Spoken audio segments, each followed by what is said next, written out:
মধ্যপ্রাচ্যে Iran Israel সংঘাত এখন চরম আকার ধারণ করেছে। রাত নামলেই একের পর এক মিসাইল বৃষ্টি শুরু হয় দুদেশের আকাশ জুড়ে। ভোর রাতের নীরবতাও ভেঙে যাচ্ছে বিস্ফোরণের তাণ্ডবে। ইরান ইসরায়েলের এই দ্বন্দ্বের ভয়াবহতায় আজকের ইসরায়েল অনেকটা সেই যার মতো হয়ে উঠেছে, যেখানে একদিন ইসরায়েলি আগ্রাসনে ধ্বংসস্তূপে পরিণত হয়েছিল গোটা শহর। আজ যেন ইতিহাসের নির্মম প্রতিশোধ দেখছে ইসরায়েল। তেল আবিবের সুউচ্চ ভবনগুলোয় এখন ধ্বংসের ছাপ স্পষ্ট।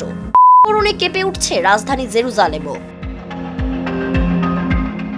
সাধারণ ফ্যানের দিন শেষ, আকিস ফ্যানে বাংলাদেশ। ইরানের সর্বশেষ মিসাইল হামলায় প্রাণহানি ও ক্ষয়ক্ষতির পরিমাণ বেড়েই চলেছে। ইসরায়েলি সংবাদ মাধ্যম জেরুজালেম পোস্ট জানিয়েছে, 16 জুন ভোরে মধ্য ইসরায়েলে ব্যাপক ক্ষেপণাস্ত্র চালায় ইরান। হামলায় 3 জন নিহত হয়েছেন এবং আহত হয়েছেন অন্তত 67 জন। ক্ষেপণাস্ত্র আঘাতে বহু ভবন ধসে পড়েছে। বিশেষ করে তেল আবিবের কিছু স্থাপনাকে মাটির সাথে মিশিয়ে দিয়েছে এই আঘাত। ওয়াইনেট নিউজ জানিয়েছে, পেথা টিকভা শহরের একটি আবাসিক ভবনে ইরান সরাসরি মিসাইল আঘাত হেনেছে, ফলে সেখানে আগুন ধরে যায়। এতে 12 জন আহত হন, যাদের মধ্যে কয়েকজনের অবস্থা আশঙ্কাজনক। এদিকে ইসরায়েলের রেড ক্রস জানিয়েছে, তারা 4টি স্থানে ক্ষেপণাস্ত্র পড়ার খবর পেয়েছে এবং 29 জনকে হাসপাতালে পাঠানো হয়েছে। তাদের মধ্যে 3 জনের অবস্থা মাঝারি, বাকি 26 জন হালকাভাবে আহত।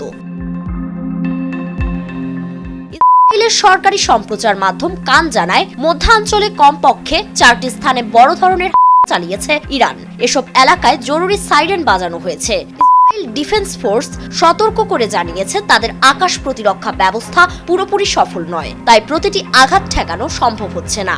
CNN এর একজন প্রযোজক জেরুজালেম থেকে জানিয়েছেন, তিনি একাধিক বিস্ফোরণের শব্দ শুনেছেন এবং তার ভিডিওতে বহু ক্ষেপণাস্ত্র ইসরায়েলের আকাশপথে পেরিয়ে যেতে দেখা গেছে।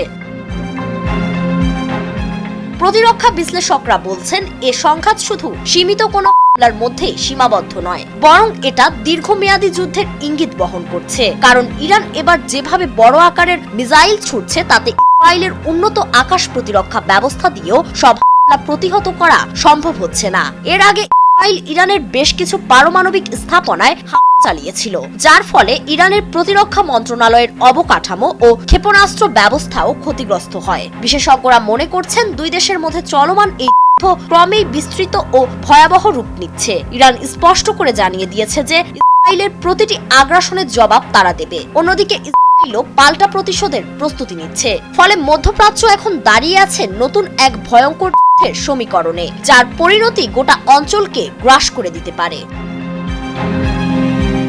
ফারিন রহমান প্রীতি, নয়া দিগন্ত।